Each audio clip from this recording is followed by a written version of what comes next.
இந்த சீக்ரெட் மட்டும் தெரிஞ்சிச்சுன்னு வச்சுக்கோங்களேன், தலைக்கு டை அடிக்கிறேன்னு சொல்லிட்டு ரொம்ப கஷ்டப்பட மாட்டீங்க. தலையில் நிறைய வெள்ளை முடி இருக்கேன்னு அதுக்கப்புறம் நீங்கள் வருத்தப்படவும் மாட்டீங்க.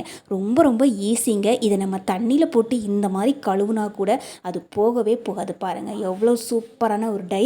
அதுவும் நம்ம வீட்டில் ரொம்ப ரொம்ப ஈஸியாக நம்ம இதை செஞ்சிடலாம். இந்த மாதிரி ஆண்களுக்கு தாடியில் நிறைய முடிகள் இருந்தாலும் சரி, அல்லது பெண்களுக்கு தலைமுடி ஃபுல்லாக உங்களுக்கு வெள்ளை நிறமாகவே இருந்தாலும் சரி, முடியெல்லாம் நல்லா கருன்னு சூப்பராக வளரும்.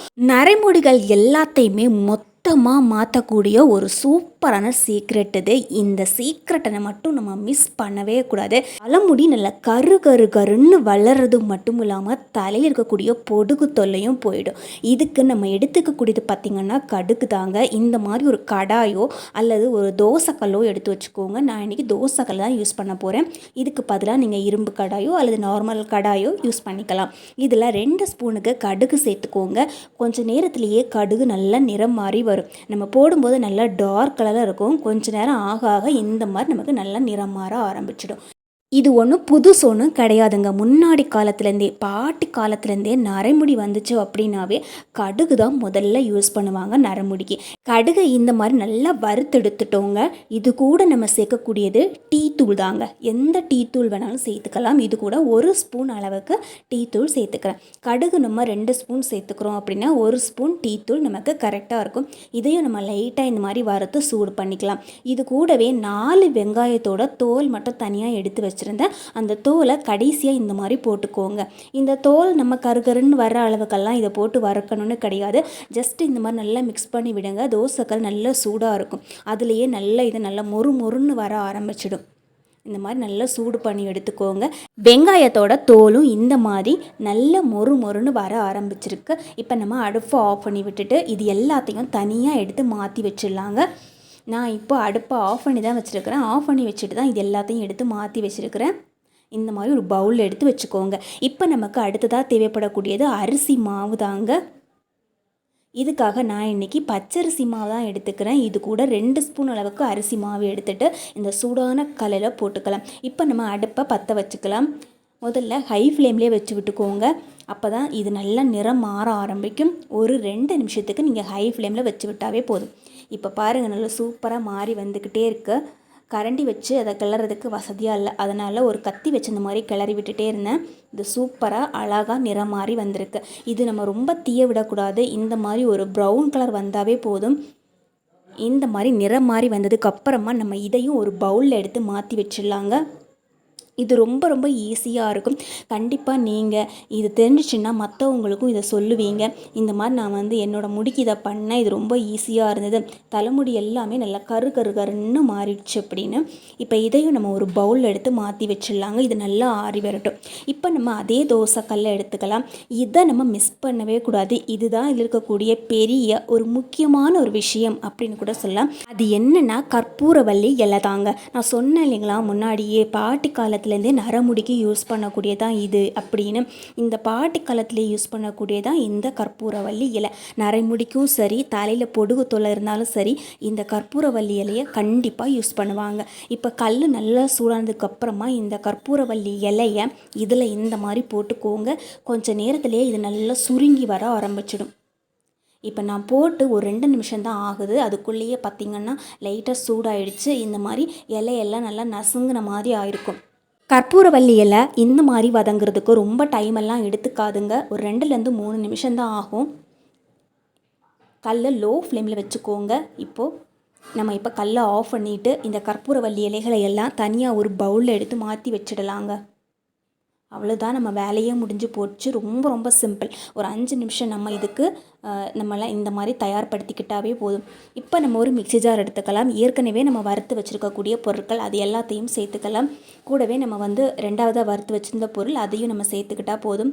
இதில் நம்ம தண்ணி எதுவும் சேர்த்துடக்கூடாது. இப்போ நம்ம இதே போல் அரைச்சி எடுத்துக்கலாம். இப்போ நம்ம அரைச்சது எல்லாத்தையும் ஒரு பாத்திரத்தில் நம்ம அப்படியே கொட்டிக்கலாங்க. இதை நீங்கள் ஒரு பவுலில் கூட போட்டு ரொம்ப நாளுக்கு ஸ்டோர் பண்ணி வச்சுக்கலாம். இந்த ஒரு சூப்பரான சீக்ரெட் மட்டும் உங்களுக்கு தெரிஞ்சிச்சுன்னா தலைக்கு டை அடிக்கிறதே நீங்கள் மறந்துடுவீங்க. இப்போ எல்லாத்தையும் இதே போல் எடுத்து வச்சுட்டோம். ஒரு பவுல் எடுத்துக்கோங்க. இதில் இந்த பவுடர் இருக்கு இல்லைங்களா, அதில் 2 ஸ்பூனுக்கு மட்டும் தனியாக எடுத்துக்கோங்க. இது கூடவே 1 ஸ்பூன் அளவுக்கு காஃபி தூள் சேர்த்துக்கோங்க. நான் இன்றைக்கி ப்ரூ காஃபி தூள் தான் சேர்த்துக்கிறேன். இது கூட எலுமிச்சப்பழ ஜூஸ் கொஞ்சமாக சேர்த்துக்கணும், நிறைய சேர்த்துக்கக்கூடாது. கூடவே நம்ம 2 ஸ்பூன் தேங்காய் எண்ணெய். இப்போ எல்லாத்தையும் நம்ம நல்லா மிக்ஸ் பண்ணி விட்டுக்கலாங்க. இதில் எண்ணெயோட அளவு ரொம்ப முக்கியம். நம்ம கம்மியாக தான் சேர்த்துக்கணும். ரொம்ப அதிகமாகிடுச்சுன்னா இது ரொம்ப குழப்படி ஆகிடும். ஒரு வேளை நீங்கள் எண்ணெய் கொஞ்சம் அதிகமாக சேர்த்துட்டிங்கன்னு வச்சுக்கோங்களேன், இந்த பவுடர் நீங்கள் மறுபடியும் கொஞ்சம் போட்டு மிக்ஸ் பண்ணி எடுத்துக்கோங்க.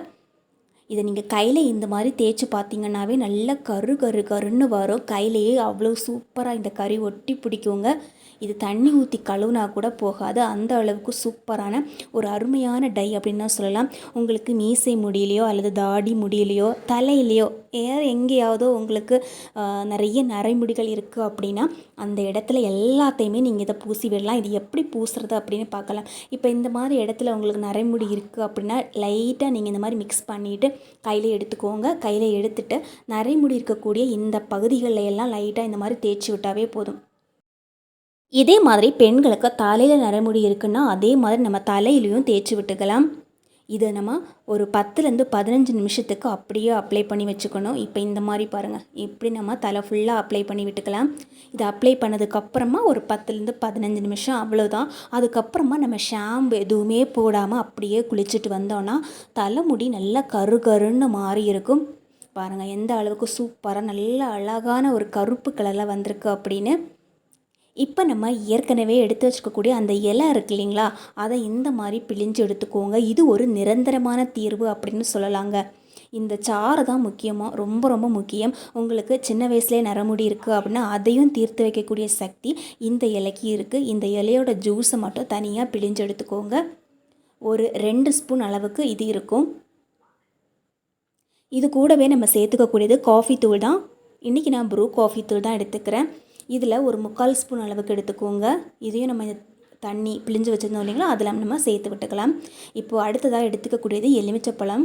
இந்த எலுமிச்சப்பழமும் நம்ம அதிகமாக சேர்த்துட வேண்டாம்.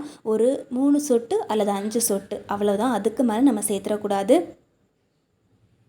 இப்போ அடுத்ததாக நம்ம எடுத்துக்கக்கூடியது அந்த பவுடர். அதில் நம்ம 1 ஸ்பூன் அளவுக்கு சேர்த்தாவே போதும். இப்போ எல்லாத்தையும் முதல்ல இந்த தண்ணியிலே நம்ம மிக்ஸ் பண்ணி விடலாம். முதல்ல நம்ம பார்த்தோம் இல்லைங்களா, அதில் எண்ணெயோட அளவு ரொம்ப அதிகமாக இருந்துடக்கூடாத மாதிரி நம்ம பார்த்துக்கணும். ஆனால் 2வது நம்ம செய்ய போகிறது பார்த்திங்கன்னா எண்ணெயோட அளவு தான் அதிகமாக இருக்கணும். நம்ம இப்போ போட்டிருக்கக்கூடிய இந்த பவுடர் இருக்கு இல்லைங்களா, அதை விடையும் ஒரு 3 மடங்கு அளவு எண்ணெய் இருக்கணும். நான் இப்போ சேர்த்துருக்கக்கூடிய இந்த எண்ணெய் தேங்காய் எண்ணெய் தான். இதுக்கு பதிலாக நீங்கள் கடுகெண்ணெயை சேர்த்துக்கலாம், அதுவும் நல்லாயிருக்கும். இப்போ இந்த மாதிரி நல்லா மிக்ஸ் பண்ணி எடுத்துக்கோங்க. பார்க்குறதுக்கே நல்லா கரு கருன்னு மாறி இருக்கும். உங்களுக்கு தாடி முடி, மீசை முடி அல்லது தலைமுடி இந்த மாதிரி இடங்களில் முடி ரொம்ப வெள்ளையாக இருக்குது அப்படின்னா இந்த எண்ணெயை நீங்கள் தலைக்கு குளிக்கிறதுக்கு முன்னாடி நீங்கள் இந்த மாதிரி அப்ளை பண்ணிக்கிட்டு வந்தாவே போதும். இது அப்ளை பண்ணதுக்கு அப்புறமா நம்ம நார்மலாக ஷாம்பு போட்டெல்லாம் குளிக்கலாங்க. ஆனால் இது ஒரே நாளில் கருப்பாயிடாது. ஒரு 3 மாதமாவது நம்ம தொடர்ந்து ட்ரை பண்ணிகிட்டே இருக்கும். இதனால் இளநரையெல்லாம் மறைஞ்சு போகும். அதே சமயத்தில் புதுசாக நமக்கு வந்திருக்கக்கூடிய அந்த முதுநரைகளும் மறைஞ்சு போயிடும். 1 மாதத்துக்கு அப்புறம் நமக்கு இதே மாதிரி ஒரு ரிசல்ட்டு கிடச்சிருக்கு. இப்போ 3 மாதம் ஆயிடுச்சுன்னா இந்த மாதிரி ஒரு சூப்பரான ரிசல்ட்டு கிடைக்கும். வீடியோ பிடிச்சா லைக் பண்ணி ஷேர் பண்ணுங்கள். கண்டிப்பாக ட்ரை பண்ணி பாருங்கள்.